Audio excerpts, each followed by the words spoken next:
Our next reader is Wolfgang Carstens.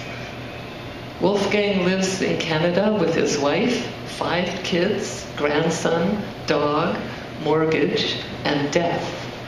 His poetry is printed on the backs of unpaid bills. Please welcome up Wolfgang Carstens.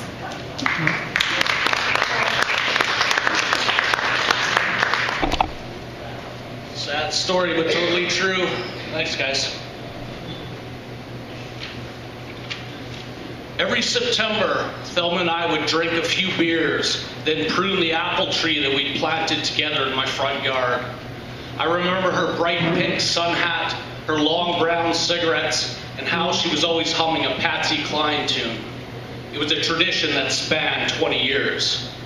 Today, I'll prune the apple tree alone, lay a single yellow daffodil by her gravestone, then stare at these pictures on the wall and drink beer until her memory starts to say crazy to me.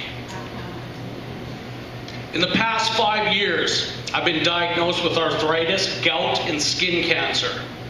I can't raise my left arm above my head. My lungs operate at 37% capacity, and I hobble around with my cane like an old woman. My doctors have already given me an expiration date.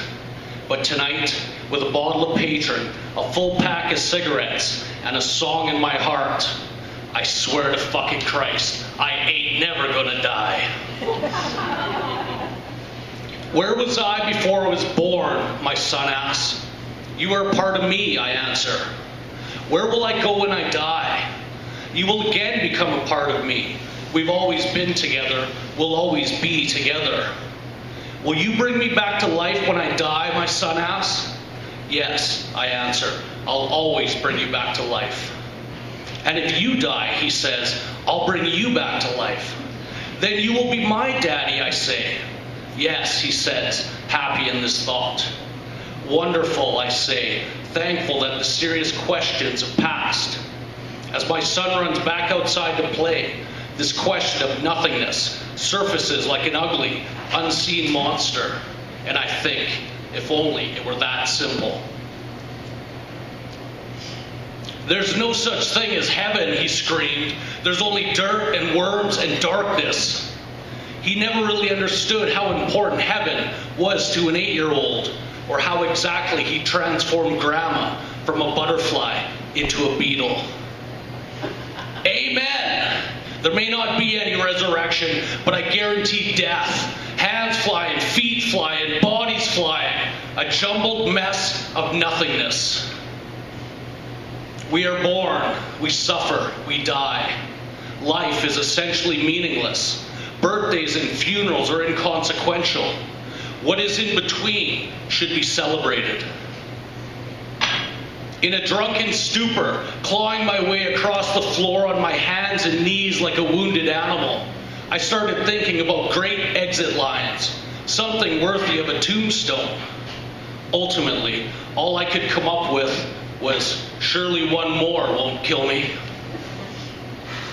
Life went by so quickly. There wasn't time to exact your master plan. Hell, you hardly had time to catch your breath. But now it's over. And if you could return to the start, you'd probably do it all differently. Now, wouldn't you? Sarah is dying. She started a bucket list. After weeks of contemplation, she couldn't think of one single thing to add. Good girl, you are ready. Death, for some, happens quick, like a cosmic snap of the fingers. For others, it lingers, slowly devouring every little bit that comprised you.